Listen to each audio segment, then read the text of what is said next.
I was driving along a lonely, unfamiliar highway late at night, trying to make a rush trip across several states to reach my brother's isolated house in northern Utah. Earlier that day, I'd realized I had completely mixed up the dates for some plans we had. And because of that mistake, I had no choice but to start driving immediately and push through the night to make it on time. The whole situation had already put me on edge. I was exhausted, stressed, and honestly not thinking very clearly. Because of that, I didn't even notice when my GPS instructed me to exit the highway I had been following for the last 100 miles. By the time I realized what had happened, I had already passed the exit. The moment it hit me, I felt that sinking frustration. There was nothing I could really do except keep going and hope there would be a place ahead where I could turn around. Either that, or wait for the GPS to reroute my directions. I glanced down at my phone and saw the navigation still stuck on the rerouting screen. After about a minute of waiting, it still hadn't updated. That pretty much confirmed it for me.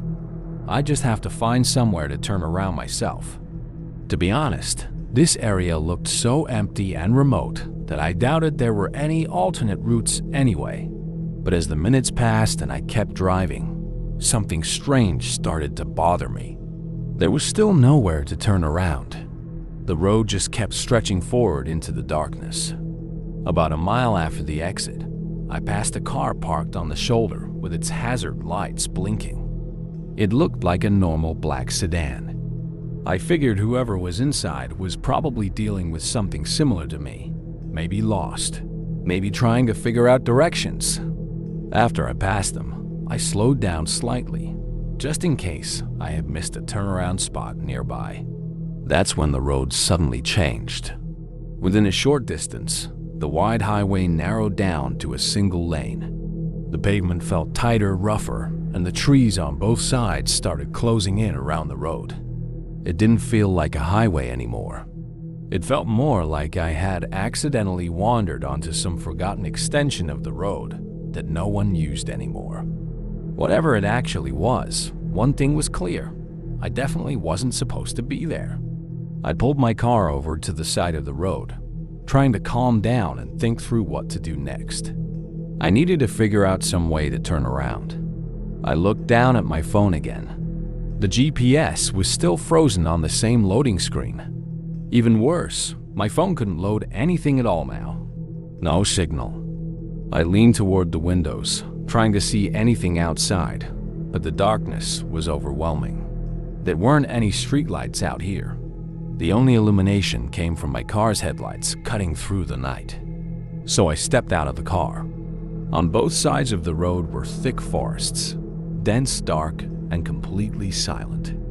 The trees stretched endlessly into the darkness, and it was obvious no one lived anywhere near here. What really unsettled me was that I couldn't even see the opposite side of the highway, the lanes that should have been going the other direction. All I saw was forest, which meant that somewhere back there the road had split off, separating the two sides. And now I had no idea how far back that split happened, or how far ahead the roads might reconnect so I could turn around. Standing there in the quiet, surrounded by endless woods on a strange abandoned road, I suddenly felt very uncomfortable. For a moment, I considered something risky, just turning my car around right here and driving the wrong way down the road all the way back to the exit. But the thought didn't sit right with me. It felt dangerous, and I'd already driven pretty far down this road. It wouldn't be a quick fix. So I convinced myself that the two sides of the highway had to reconnect somewhere ahead. There had to be some kind of turnaround eventually.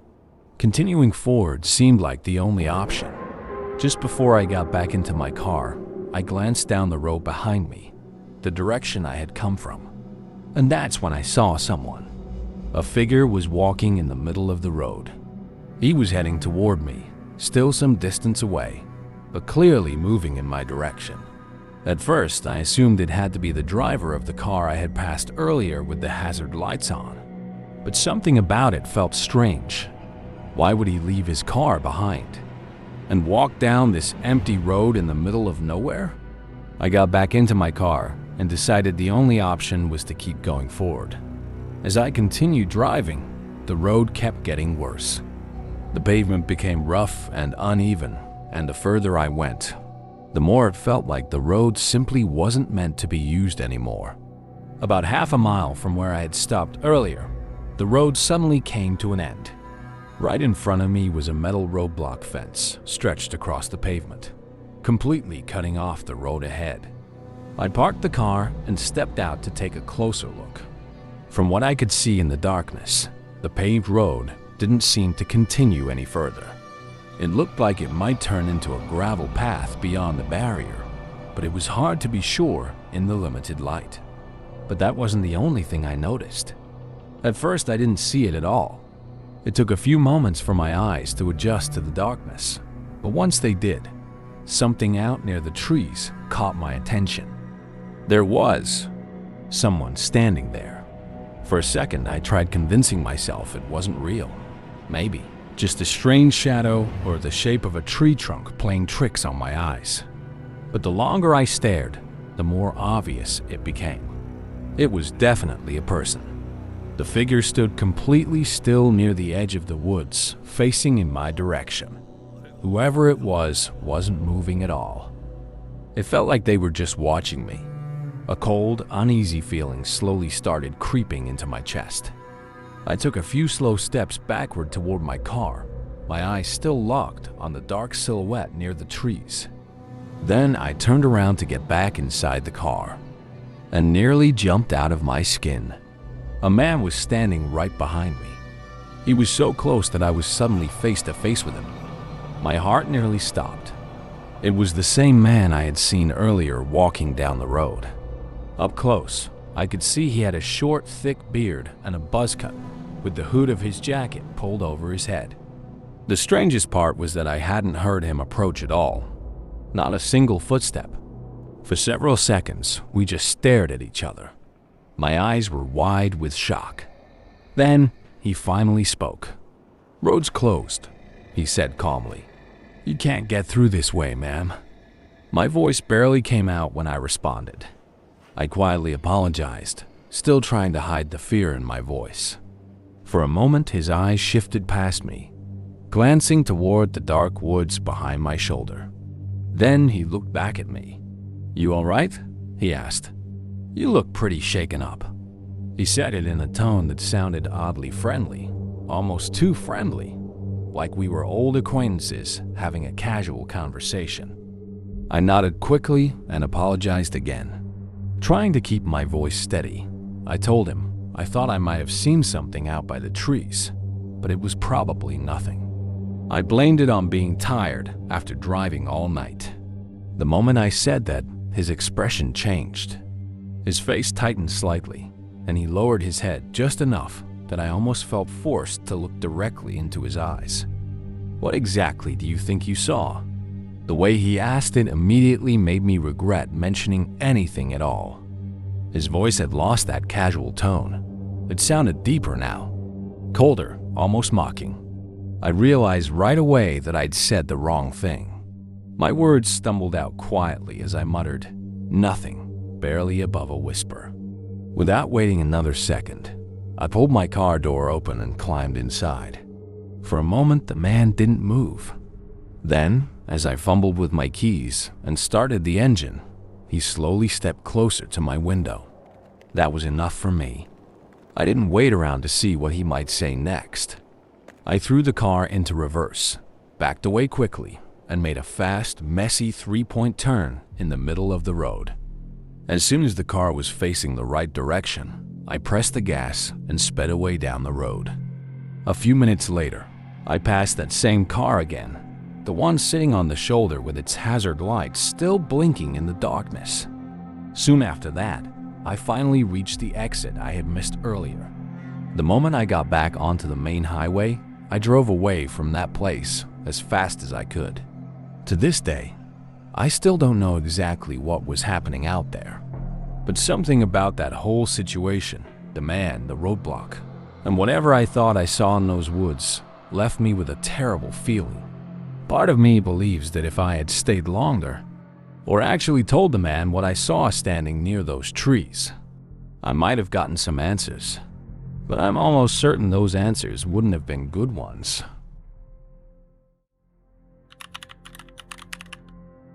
I'm writing this right after getting back from a holiday road trip, while the whole experience is still clear in my mind.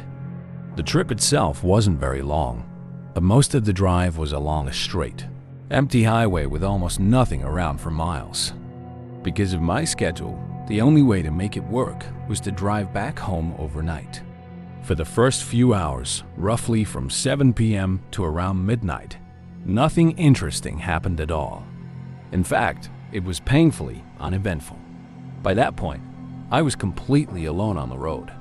With the darkness covering everything, every mile of the highway looked exactly the same as the last. It was the kind of boredom that makes time feel like it's crawling. Then, sometime around midnight, I noticed a pair of headlights far in the distance coming from the opposite direction. The road was so straight and empty that I could see that car for what felt like 2 or 3 minutes before it actually got close enough to pass me. At first, I didn't pay much attention. It was just another car passing by on a highway. But after it went past me, I casually checked my mirrors again, and that's when something strange caught my eye. The red brake lights from that same car lit up in the distance. It had clearly slowed down, and then I saw it switch lanes. A second later, the car did something that made no sense at all. It suddenly made a U-turn.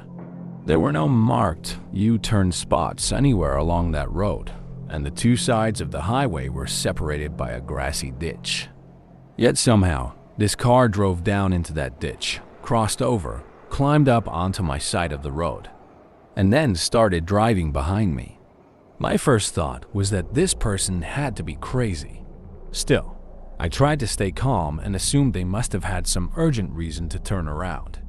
I figured they would just speed past me and be on their way.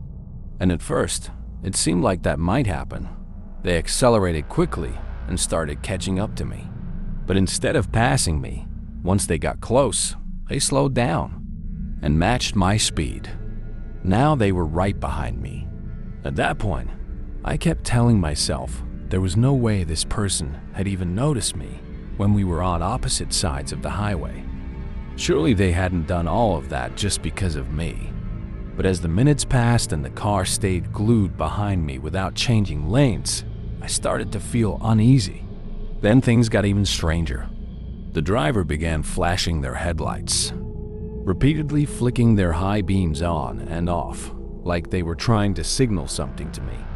And that's when I really started to feel uncomfortable. There was absolutely nobody else on the road. No other cars, no houses, no lights anywhere. Just the two of us on that long, empty highway, which meant those flashes were definitely meant for me. And it wasn't just a couple quick flashes like someone warning about a speed trap. He kept doing it again and again, for miles. I had no idea what this guy wanted. Because of how dark it was and the glare from his headlights, I couldn't even see his car clearly in my mirrors. I had no idea what kind of vehicle it was or who was driving it. After a while, I noticed a highway sign, rest area to 3 miles. That immediately felt like my best option. My plan was simple: pull off into a place where other cars would hopefully be around. Maybe this guy would just keep driving and finally leave me alone. Even if the rest area was full of people sleeping in their cars, it would still feel a lot safer than being alone on that road. A few minutes later, the exit appeared, and I quickly turned off the highway. But the moment I took that exit, I realized something was very different about this rest stop.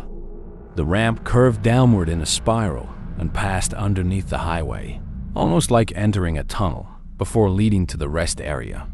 Instead of 2 separate stops on each side of the highway, there was just one shared area that both directions connected to.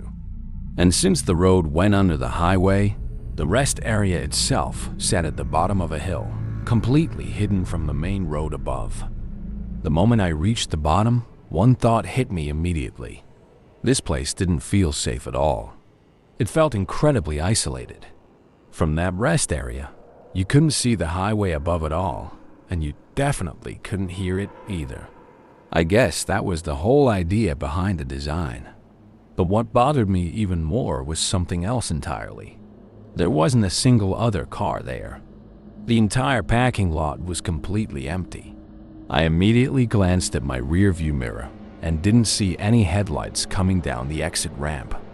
That made me think the car that had been following me must have missed the exit. Feeling a little more confident, I pulled into a parking space close to the main building. Still, I kept watching the entrance to the rest stop, just in case. After about a minute of nothing happening, I finally exhaled and let out a deep breath. For the first time in a while, I felt some relief. Sitting there, parked in the quiet rest area, it suddenly hit me how exhausted I really was. The long drive combined with that strange encounter on the highway had completely drained me. The building nearby looked like it had restrooms and a vending machine, so I figured I might as well step inside for a minute while I was there. I got out of my car, locked the doors, and walked into the building. I wasn't inside for long, maybe a minute or two at most. On my way out, I thought about grabbing a drink or snack from the vending machine to keep myself awake for the rest of the drive, but it turned out the machine wasn't working. So I headed back outside, and the moment I stepped out of the building, I froze. There was another car in the parking lot. Even though the rest stop was huge and completely empty just moments earlier, this car was parked in a very strange spot, only one space away from mine. The second I noticed it, my stomach dropped. My chest tightened and my heart started pounding. I had no way of proving it was the same car that had been following me on the highway. But deep down, I was almost certain it was. The windows were heavily tinted, and the headlights were still shining brightly. Between the glare and the dark glass, I couldn't see who was inside. Trying not to panic, I slowly walked toward my car, but I couldn't shake the horrible feeling that someone inside that vehicle was watching me the entire time. I quickly got into my car and shut the door behind me. Without wasting a second, I grabbed my keys and turned them in the ignition. Or at least, I tried to. Nothing happened. The engine didn't turn over. It didn't even attempt to start. Turning the key did absolutely nothing. In that instant, a rush of adrenaline shot through my body as the reality of the situation hit me all at once. I was stuck. My eyes stayed fixed on the keys hanging uselessly from the ignition for a moment. Everything suddenly felt surreal, like I was outside of my own body watching it happen. My brain struggled to process what was going on, but one terrifying thought kept repeating in my head. This was not going to end well. My hands shaking, I grabbed my phone and dialed 911. I was almost certain that whoever was in the other car would see me on the phone and immediately come over, knowing I couldn't drive away. I was honestly too scared to even look toward the car beside me. When the operator answered, my voice was trembling as I explained where I was, telling her my car wouldn't start and that I felt like I was in danger. But the moment I mentioned that another car had been following me before I exited the highway, her tone changed instantly. She began speaking faster, asking for more details, almost like she suddenly understood how serious the situation might be. It sounded like she was either very concerned, or maybe she'd heard of something like this happening before. I told her everything as quickly as I could. She informed me the police units were already on their way and were about 10 minutes out. Even after that, I still couldn't bring myself to look at the car parked beside me. I was terrified of what I might see staring back. Then suddenly, the other car began to move. It slowly backed out of its parking space. For a second, I thought maybe they were leaving. But instead, the car pulled behind mine and stopped just a few feet away, positioning itself so close that its front bumper was nearly touching my back one. I was completely boxed in. There was no way I could get out. A few seconds later, I heard the sound of a car door opening. I saw movement in my rearview mirror, and when I finally looked, I saw a tall man wearing a dark brown winter jacket slowly walking toward my car. He came straight up to my window and stood there, looming right beside me. I was absolutely terrified. I was too scared to even turn my head and look directly at him, but I could feel his presence just inches away on the other side of the window. He stood there silently, staring into the car. The man didn't say a word. He didn't knock on the glass or try the door handle. He just stood there, watching. Still on the phone with the 911 operator, I kept quietly describing everything that was happening. My voice was shaking while I explained that the man was right outside my window. After about a minute, he finally moved. Slowly, he began walking around my car. He passed in front of the hood and went to the passenger side. I couldn't tell what he was doing. Maybe he was trying to see inside from different angles or looking for something. But he circled the car more than once, moving slowly and deliberately. Then, just as suddenly as he had appeared, he walked back to his own car. He got in and drove away. I watched through my mirror as his headlights disappeared through the tunnel leading back toward the highway. Within seconds, he was gone. About 5 minutes later, a police officer finally arrived at the rest stop. He pulled up quickly and came over to talk to me. I explained everything that had happened from the moment the car first appeared on the highway. After making sure that I was safe and unhurt, he told me another officer was already on the way to help deal with my car. But the first officer seemed more focused on something else. After hearing my story, he looked like he was in a hurry to get back on the road and try to track down the man who had followed me. Soon after, it was discovered why my car wouldn't start. The man had actually cut the ignition cable connected to my battery, something I didn't even realize someone could do that quickly or easily. Because of that, my car had been completely disabled. Eventually, I was able to get the car towed out of the rest stop safely, and the next morning, I had it repaired. Over the next few days, I called the police station several times hoping for some kind of update about the man, but I never heard anything back. The whole situation still feels strange to me. From the moment I told the 911 operator that someone had been following me, her tone immediately changed, like she suddenly became much more concerned. And the officer who arrived seemed very determined to find the guy as soon as possible. It all made me feel like there might have been something more going on. What I still can't understand is what that man actually wanted. He followed me for miles, flashing his headlights to get my attention. Then, he somehow disabled my car and trapped me in an isolated rest stop where no one else was around. But when he finally had the opportunity to do something, he didn't. Instead, he just slowly walked around my car in silence before leaving. It was one of the most unsettling experiences I've ever had, and I still can't explain it. I'm curious if anyone else has ever experienced something similar, or might have an idea of what that man could have been trying to do. This all happened just a few days ago, so if I ever learn anything new or the police discover something important, I'll make sure to update everyone.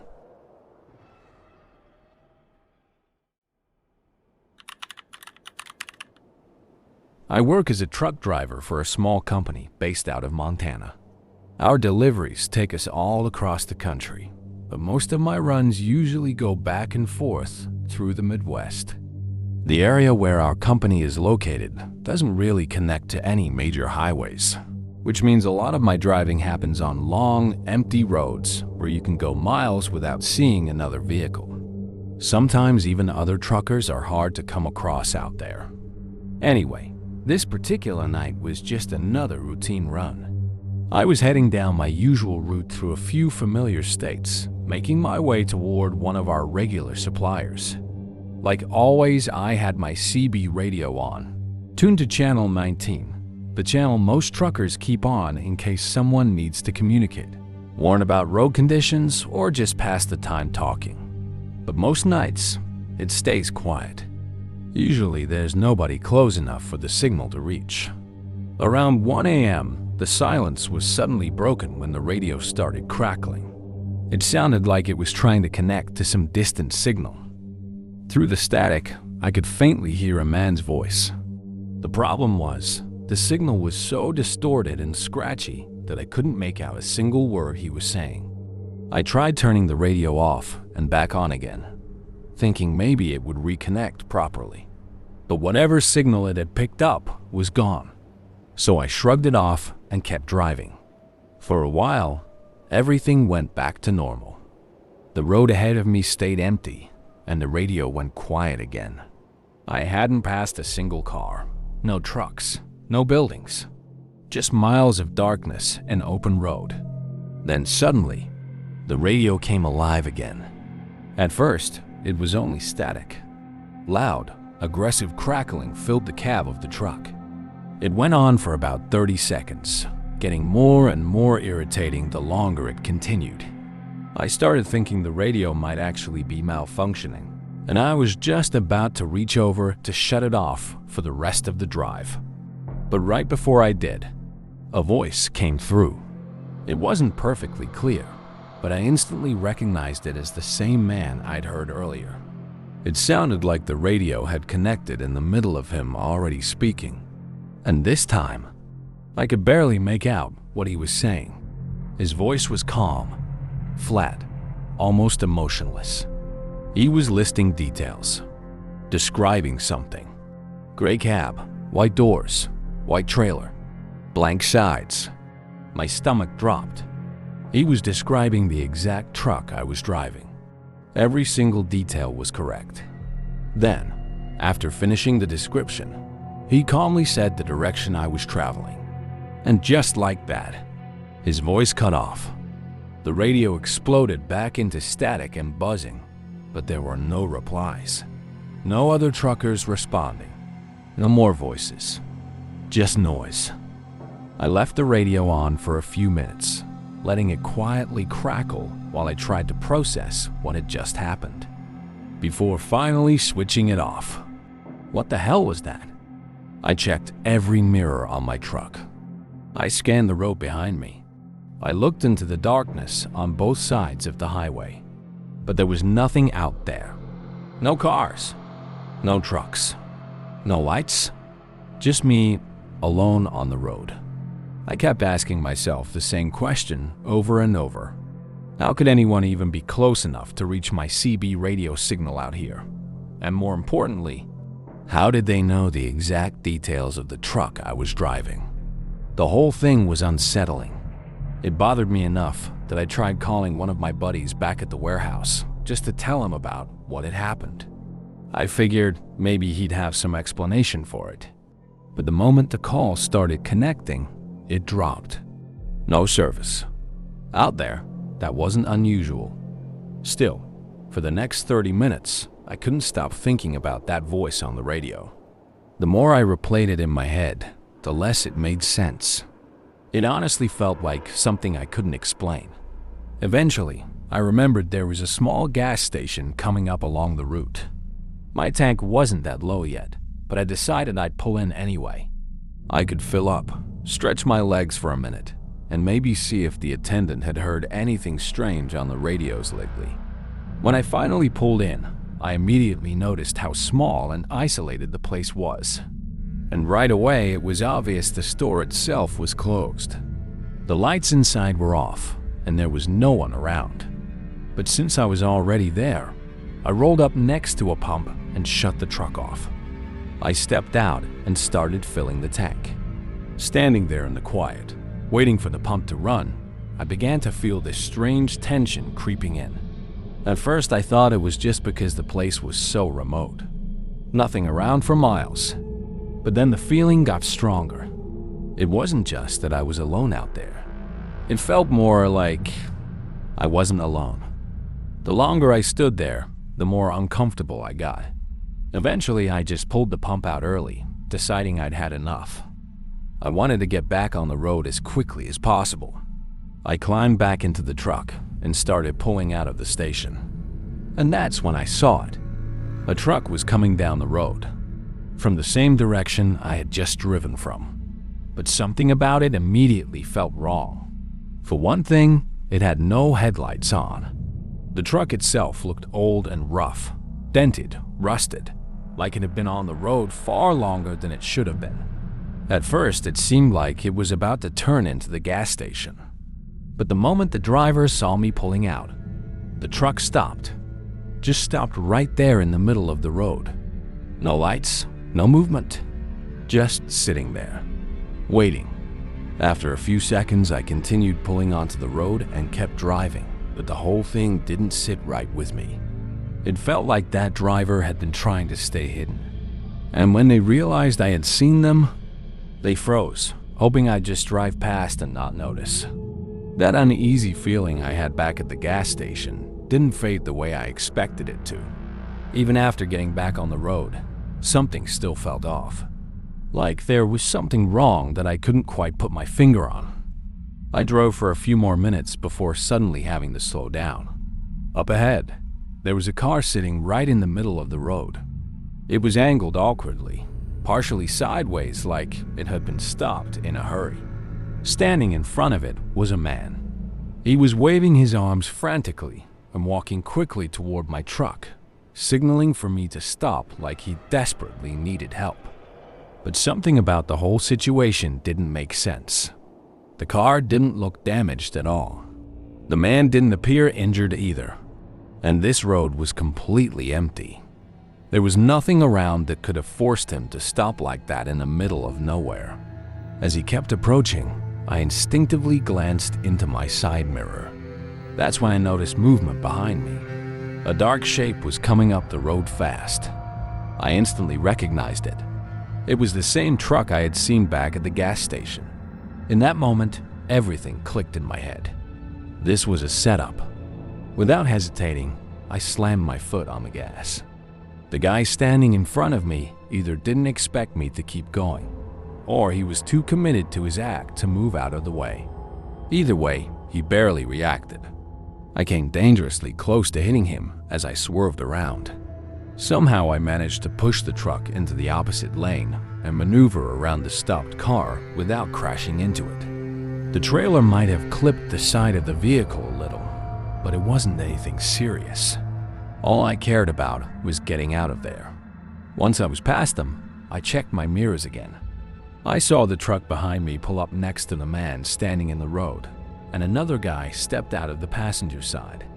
One of them looked like he was shouting at the other, throwing his arms around like he was furious.